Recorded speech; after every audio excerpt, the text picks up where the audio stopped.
Iya Mak wis diaturake ya Mak. Kaya ngono kuwi. Muga-muga saged kangge srana jampine sayah. Iya, kagem Bu Guntin sak keluarga lan ugi para kadang-kadang ingkang bebantu wonten ing mriki, tangga tepalih sedaya kemawon. Dipun paringi sehat bagas waras. Iya Mak, iya.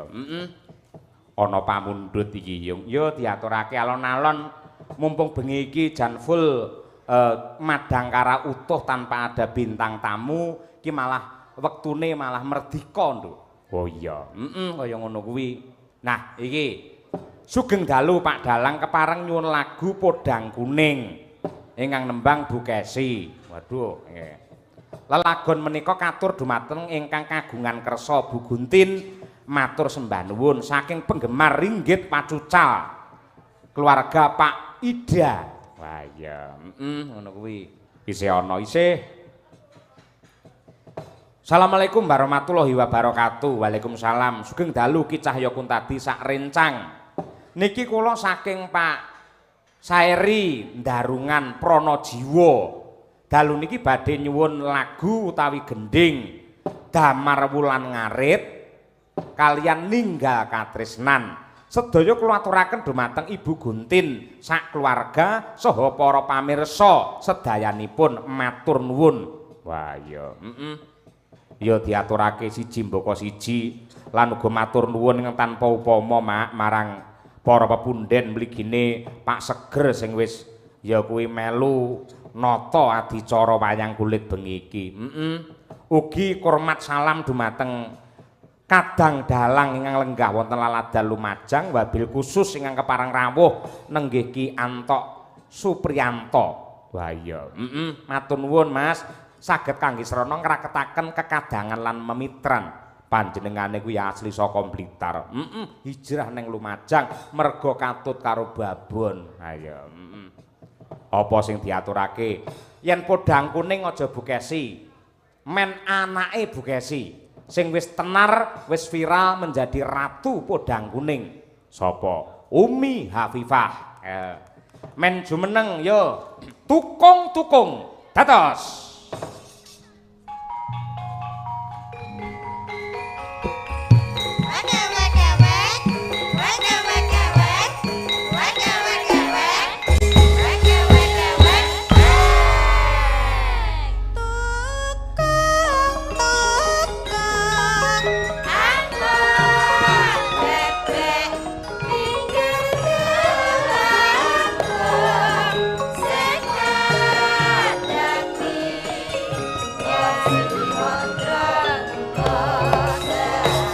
Awas.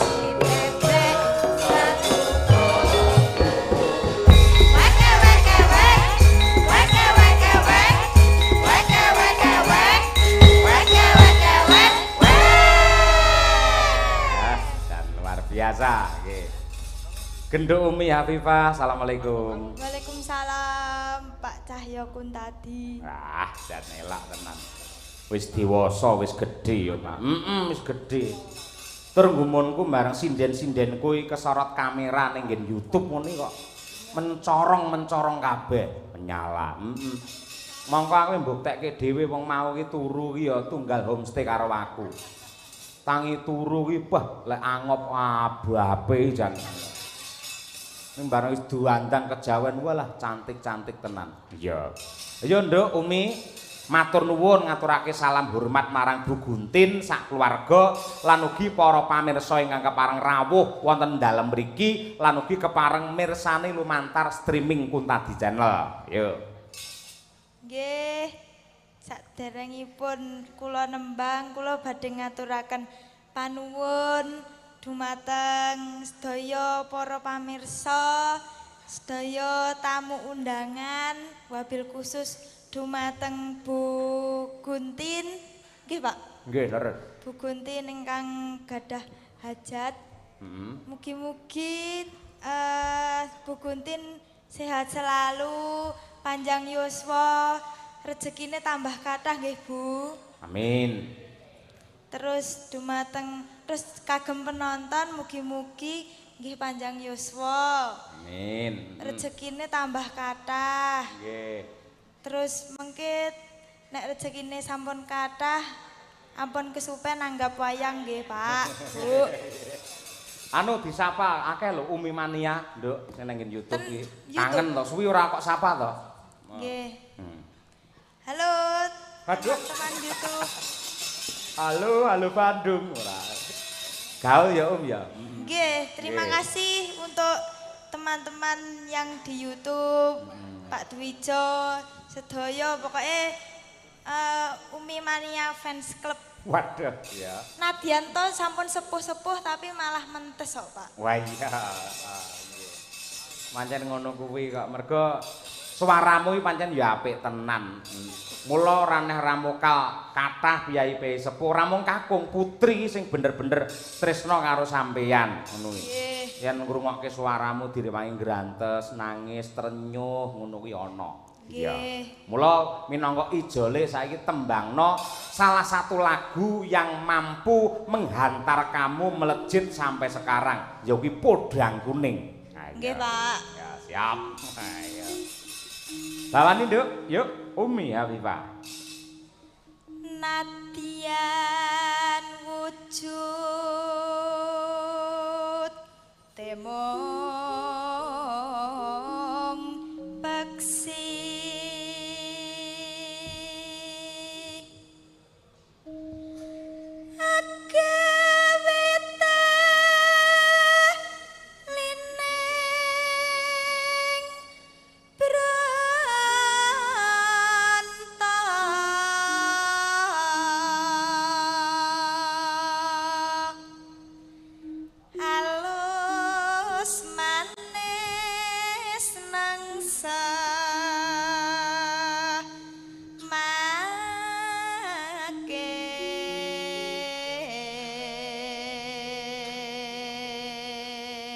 Lagi lho Nduk, malah iki langsung Umi Mania ki ngechat karo bapakmu lho. Pripun, Pak? Sugeng ayahi pakaryan Mas, mugi panjenengan sakadang pinaringan rahayu wilujeng sedayanipun kesarasan panjang yuswa ugi rejeki ingkang lancar, grojok nganti kaya grojokan. Dene ingkang kagungan kersa pinaringan kesarasan ugi bagya mulya. Nggih. Saking kula Umi Mania Halintar Cakropatnaba. Wah. Waduh. Kowe duwe penggemar mongko iki dosen pedalangan isi Surakarta lho, piye? Ora main-main kowe, ora. Ayo. Jos kuwi. Ayo. Tapi lak mboten nyawer. Mboten nyawer to? Oh, ora kudu nyawer wong katresnan. Nuwun sewu sing jeneng katresnan sawer tur ora kudu dhuwit to, Nduk. Pamane didongakne muga-muga sekolahmu lancar, digunakne muga-muga sok kowe entuk jodoh sing bener-bener soleh dan juga tanggung jawab. Amin. Lambene ora malah. Ayo, ling amini tenanan. Tenanan mergo pancen saiki dheke lagi dhewe. Ya to. Nembungi calana lanang ditolak kabeh. Ayo. Mboten lho, Pak. Ora ya, Nduk ya. Mboten. Ora mungkin wong cantike kaya ngono. Ha iya. Nanonan ya, Nduk. Masuwe gangkung lana. Ya. Golek isi podang jenah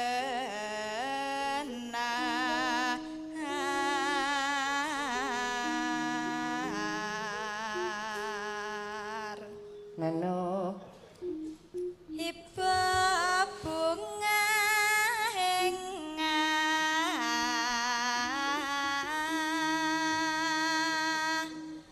tiku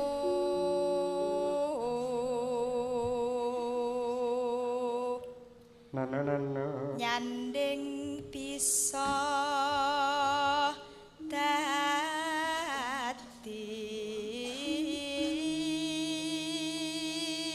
miner, Nduk.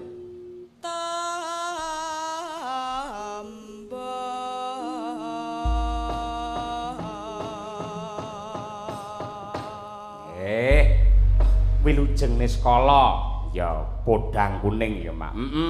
Ini juga doa terbaik untuk Bu Guntin sekeluarga khususipun mempelai berdua.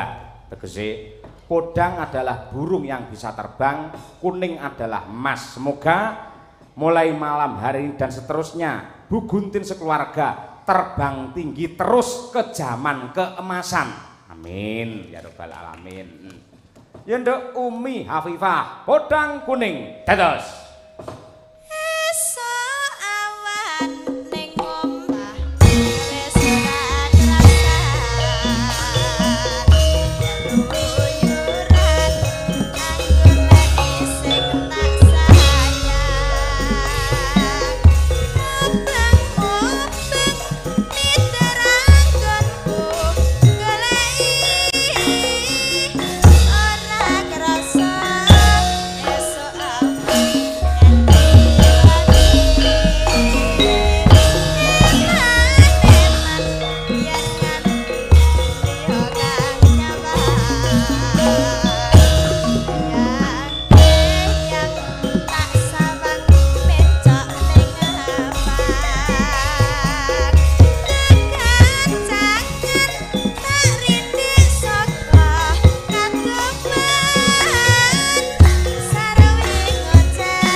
Terima kasih genduk Umi Hafifah.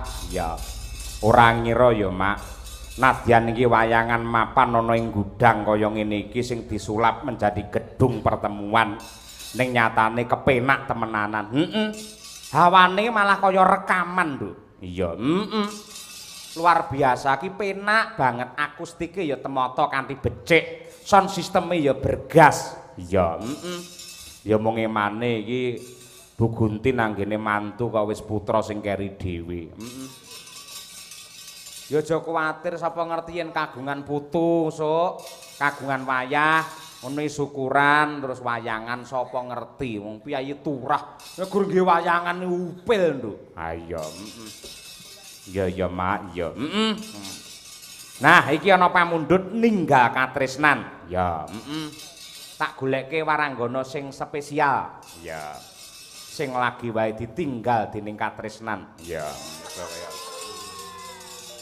kemarin engkau masih bersamaku, bersumbu dan merayu. Adakah hari esok? Ayo, semangat no, semangat. Ayo apa? Ya, ninggal katresnan men jumeneng disupoti dhisik. Ya. Cublak suweng Winong Nawangsih. Oke, berpacu dalam melodi. Yo.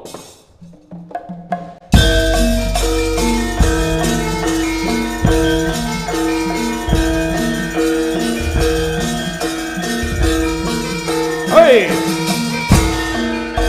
Cublak suweng eteng kelengker lagu ketundang lah wera-wera sapa dole ake sir dole ngopong sir dole ngopong.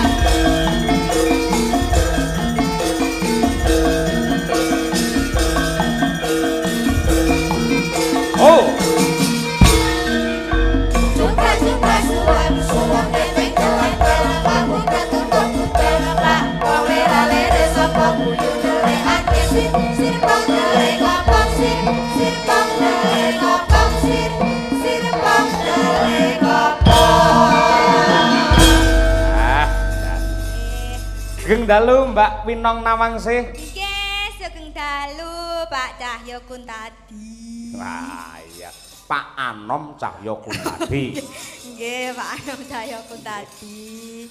Piye, Nduk? Sehat ta, Nduk? Alhamdulillah sehat sekali. Syukur. Sik semangat ta? Semangat sekali. Luar biasa. Pikiran cerah ta? Cerah sekali. Nah, iya. Banyak lampunya soalnya cerah tadi. Banyak lampunya jadi cerah. Oh, iya, Nek hatinya nggak tahu. Nek hatinya nggak tahu. Ojo. Ati iki direksa, diopeni, diamankan supaya tidak mudah sakit. Karena survei membuktikan sumber-sumbere penyakit ki malah saka ati. Mula Mbah Maimun kiai paring dawuh yen kepengin sehat uripe mulya, atine kudu apik. Nah, jangan mempunyai rasa iri dengki, dendam dan juga rasa anyel kepada siapapun. Lelakon adile dilakoni, men uripmu ke depan selalu kau tatap dengan penuh keindahan. Ngono lho. Nggih, Pak. Siap. Siap. Tur nuwun ya, Pak. Ayo aku terus memberi motivasi karo awakmu. Ayo. Lah nganti kowe terus mendem turun dalan, wah coto aku. Oh, mboten. Imane kuat ya? Iman kuat. Ayo, imame sing ngantuk. Ora bakal aku melek wis 7 tahun pas bengi iki ya ora. Ayo. Dibawani mbiyen tau tak gaweke to, Nduk. Nggih. Nggih, bawani. Kunjuk karo sapa? Diaturke sapa? Napa nih? Tembange ngono. Oh, tembangnya nggih katur sedaya pamirsa teng mriki, kalih sedaya pamirsa teng YouTube Kuntadi Channel. Nggih. Seperti itu. Khususnya Khususnya mempelai dong. Mempelai berdua dan Winong Ceria. Apa kuwi maksudnya? Winong Ceria itu ya itu. Komunitas penggemar sampeyan. Komunitas ya teman-teman saya online di YouTube. Online. Iya. Iya. Pancen saiki zamane online kok ayo bener. Iya. Bener. Napa to, Pak? Kok gumujengi, Pak? Iya, Pak bener. Melon nih lho. Hah? Pak Melon nih lho gumujeng. Pak Melon ora ngono kuwi ora. Karo Piai Sepuh bareng Pak Melon ora. Mboten, Pak, mboten, Pak. Engko aneh-aneh dibandem jungkas kapok kowe. Ya Nduk, dibawani Nduk Winong Nawangsih coba kaya apa? Jaranan dangdut kreasi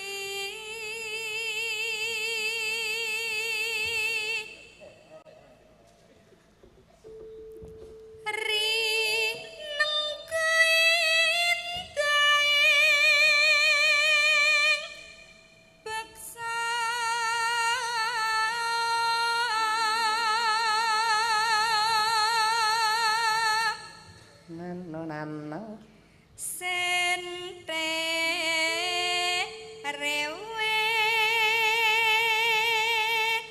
jaran pegon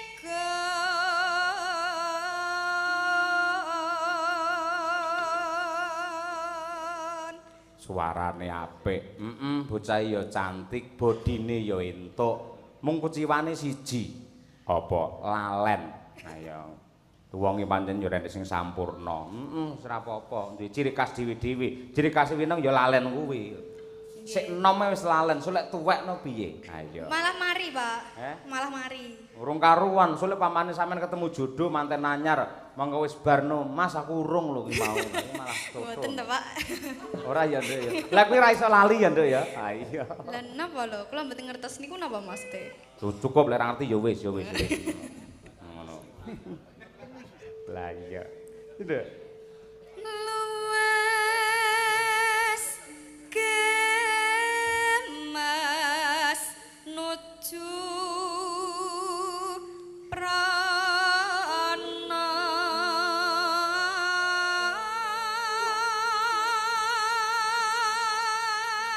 Nuju prana, ha?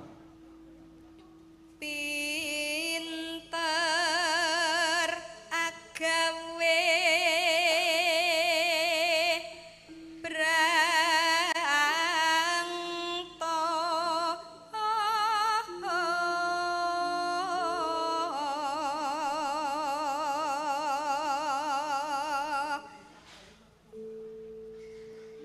sinden winong tulung agung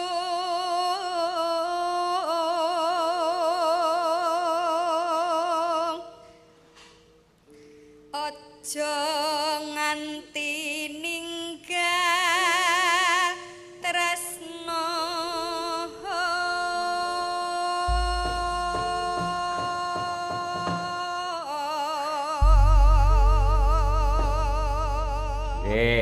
Ngene Nduk men rada ganti suasana, sing sepisan dilanggamne ya. nggih Sing kedua mengko lagi jaranan iki pecute wis siap ning kene iki jaranan. Engko lek pengen nyeleng iki celengane ya eneng. Wis tumpak ana sak walehmu. nggih Pak tur nuwun Pak kula pun diseneng-senengke Oh iya kudu seneng ora. Nek nganti awakmu saya kuru. Ha iya. Apike lemu e. Ha iya.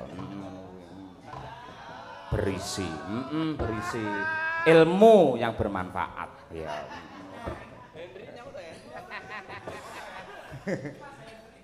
Ayo nong Cahayu coba kaya apa? Angkaten.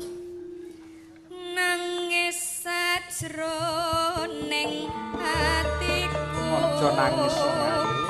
nalika sliramu ninggalaku Pampanen kanthi kelas Nduk.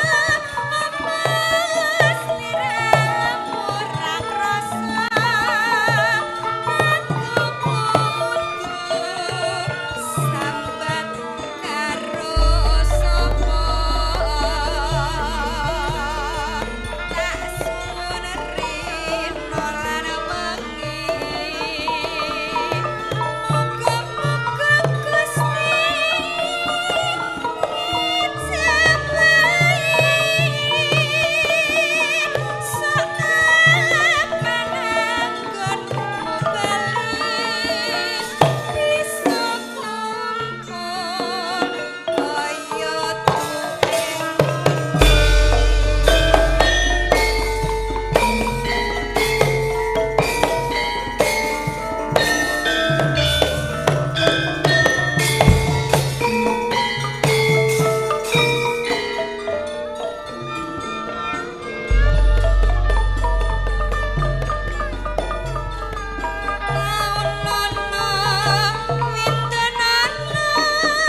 awas nong. Yuk. Jaranan Tulung Agung. Genjot nong yuk. Oye, hai. Loha.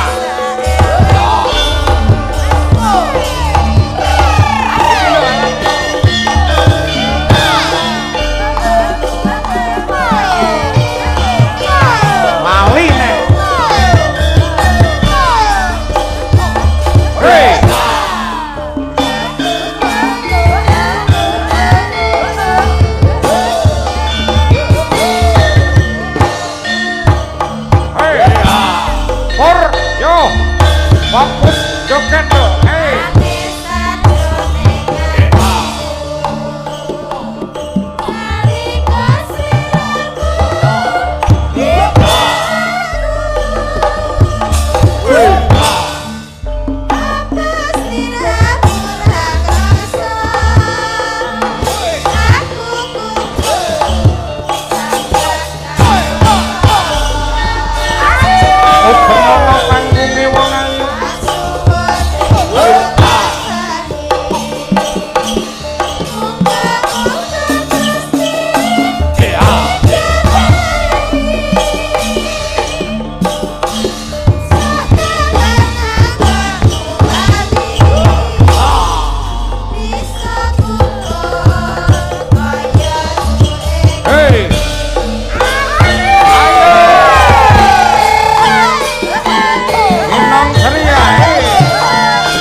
Nyuwun tepuk tangan yang meriah kagem Winong Nawangse. Wah, elok iki.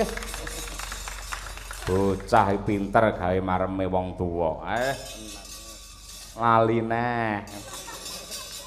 Bocah karo mik kok lali. Ayo. Miki penting lho, Nong. Sing nganti lali mik penting. Ayo. Lah iya to ya. Ugi menika rombongan Pak Yoyok, Pak Cahyo Kuntadi, Pak Anom nggih. Wonten wingking piyambak sampun dugi. Nah, podang kuning ingkang nyekarumi saking Pak Waris Sugiono tebih saka Surabaya rawuh. Aja kok neng Lumajang tekan Medion Ponorogo iki Pak Waris iki teka kok. Iya tenan. Kaya ngono le tresna karo awake dhewe sak kanca. Iya. Matur sembah nuwun tambah dulur tambah kadang. Tur hawane sing kaya ngene iki nyenengake banget kok. Nduk muga-muga hawa sing ngadhem tumrape prana jiwa iki ndadekake asrep penggali kabeh para warga masyarakat ing wewengkon prana jiwa mriki. Tur ya endah akeh papan-papan wisata. Air terjun Tumpak Sewu ya virale kaya ngono kuwi malah tingkate internasional. Homestay sing kagungane putrane Bu Guntin lan ugi kagungane Bu Guntin barang kuwi racake pengunjunge malah dudu rata-rata dudu wong Indonesiane malah piyai manca mbuh saka Eropa, Amerika, saka Cina, Jepang ya. Ya semoga-moga tetep gangsal lan sempulur ya, Mak. Lintang Asmara. Sapa Mbak Tri Hastuti Retnawati. Ayo. Men ora merasa makan gaji buta ya. Ditampilake karo Rokomas Muhammad Taslim. Iya. Coba kaya apa iki. Ayo Mas Taslim mriki ya. Gandeng tanpa bintang tamu sampean lagi tak dapuk dadi jok luthuk. Ayo. Ayo men jumeneng berdua arum Bali. Yuk dados.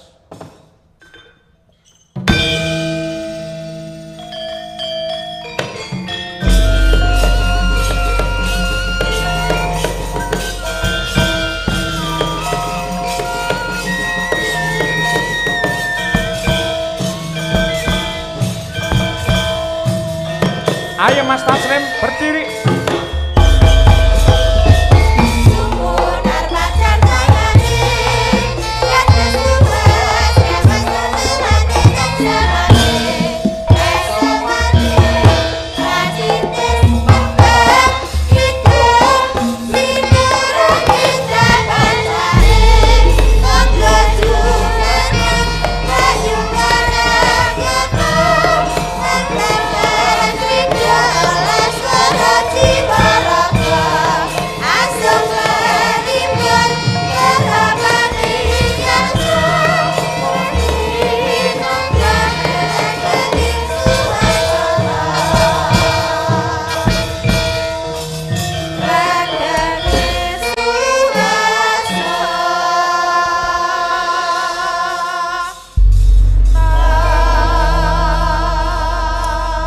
Wong sing putri wae wis mbeksa cara Bali kaya ngono kok. Sing kakung malah ning ketapang iki piye ora. Jadi tugas cicik-cicik kok, Mas. Jadi tugas cicik-cicik kok. Lho mboten lek teng mriki niku all round, kudu serba bisa. Nyatane jenengan nggih saged ngoten kok ya. Joget Bali dhewe, ayo. Sini. Ayo. Kedinginan Pak Yoyo, jadi masih sulit. Oh, masih sulit. Coba ndang rono.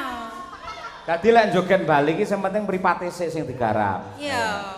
Anggere sing tengen mlerok nengen, sing kiwa mlerok ngiwa, kuwi berarti wis Bali. Kero kuwi, Pak. Kero. Kero. Iya ngono kuwi. Nggih. Mbak Tuti, halo, sik semangat to Mbak Tuti? Oh, saya selalu semangat. Alhamdulillah. Nadyanto wingi bar ka Ponorogo, saiki tekan Lumajang Pranajiwa. Walah, panjenengan isih sehat seger kewarasan tenan. Amin. Nggih. Mas Taslim pripun? Alhamdulillah sehat. Nggih.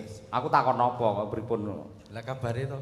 Mboten. Mboten. Kok mboten tumbuh-tumbuh jenengan nggih. Namane Kok panene ngono karo Mbak Tutik ngono lho ora. Nyatane bareng jumeneng berdua ya wah ketok le serasi. Mboten. Hah, mboten piye? Mboten serasi. Hah? Ya dianggap serasi ngono lah. Rasa wedi sampean wedi to. Terus apa? Ya sampean ngerti, bojone sampean streaming sampean kan laki-laki penakut. Sampean kan laki-laki penakut. Padha karo dalange itu kok. Enggak, Pak Yoyo ora penakut kok. Suami takut istri. Ora. Pak Yoyo ora penakut lho. Perlu Aja wedi. dicontoh. Lek garwane streaming aja wedi Mas Taslim. Kaya Mbak Tuti iki lho, bojone dikeki HP Nokia 3310. Dadi ora iso streaming ngono kuwi. Melihat ya Pak Yoyo. Hah?